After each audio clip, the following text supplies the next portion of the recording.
So here we have the Audi A6 Avant automatic on a 15 plate. I'm going to start off by showing you around the outside of the car, and then we'll hop in and run through some controls on the inside. But from the outside, you can see it's a 5-door car with alloy wheels. Let's start off inside the boot and then work our way around the rest of the car from there. So the tailgate on this car will open electronically. You can do that from the key or from the tailgate itself. As we approach the boot, you'll see we have reversing sensors. Plenty of space as well, along with that 60-40 split folding rear seat, should you wish to increase this space even further. Okay, so we're just going to work our way back round to the front of the car, and then we'll hop in and run through some controls on the inside. But now that we've done a full circle of it, you can see it's in excellent condition the whole way round.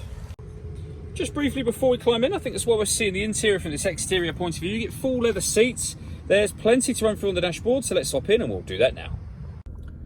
Okay, now that we're inside the car, we're going to start with the dials. On the left-hand side, we have the rev counter, and on the right-hand side, the speedometer. In the middle, you can see the total miles for this car, which are 82,779. You can change the information displayed above that by using controls on the steering wheel. We're on the driving data menu at the moment, but there are other menus available. Your audio, telephone, and navigation, for example. So you can have the satellite navigation displayed on this screen or on the main screen in the center, which we'll come to in just a moment. If we back out to the steering wheel, the buttons I was using just a second ago are here. Beneath that, we have cruise control.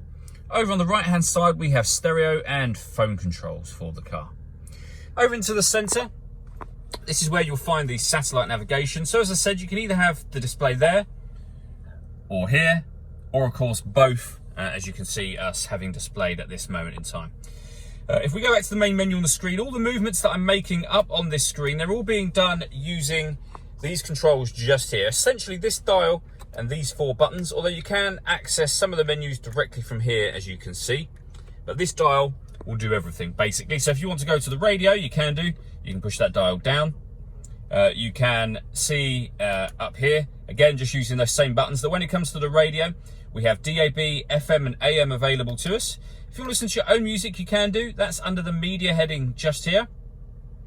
And again, plenty of ways in which you can listen to your own music, as you can see. And they include Bluetooth audio. So once you pair up a phone, not only can you make and receive phone calls, but you'll also be able to listen to your music wirelessly as well. So plenty of controls there. And obviously the satellite navigation, which you've already seen briefly, really clear mapping, very, very easy system to use as well. Working our way down, we have the CD player just there. We then have dual zone climate control. So you can adjust the passenger and driver temperatures. You can increase and decrease the fan speed for both driver and passenger individually. You can determine where you'd like the air to be distributed, again for driver and passenger individually. When you're happy with those settings, this button will turn the air conditioning, it's on at the moment, so off or back on again. Or you can hit auto, and the car will take control of the fan speed and the direction of the air to maintain those temperatures for you. To override it, just readjust the fans and you'll see the auto has now gone off. Directly above that, we can turn the traction control off. We can turn the parking sensors on and off. And this one turns off the stop and start. This car is designed to cut out when it's stationary in traffic to save you fuel. I've just turned that system off. We have the gear lever for the fully automatic gearbox just here. We have an electronic handbrake with auto hold function. This car's got keyless start, so you just need to make sure the key is in the car with you. Hit that button to start and stop the engine. We have the main volume for the stereo just there, and then the controls for that entertainment screen, which we've already gone through just a moment ago, beneath it here. The last thing I want to talk about is the panoramic glass sunroof on this car. So firstly, you can see the sunblind is closed at the moment. There's a button just here.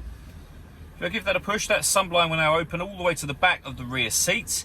You can leave it like that, and obviously as you can see, that lets in a huge amount of extra light. Or you can open this front section as a tilting and sliding sunroof as well. All that leaves me to say is thank you for taking the time to watch this video. If you'd like to come and see the car for yourself and have a test drive, please feel free to give us a call here at Mach 1 Cars. We'd love to hear from you soon.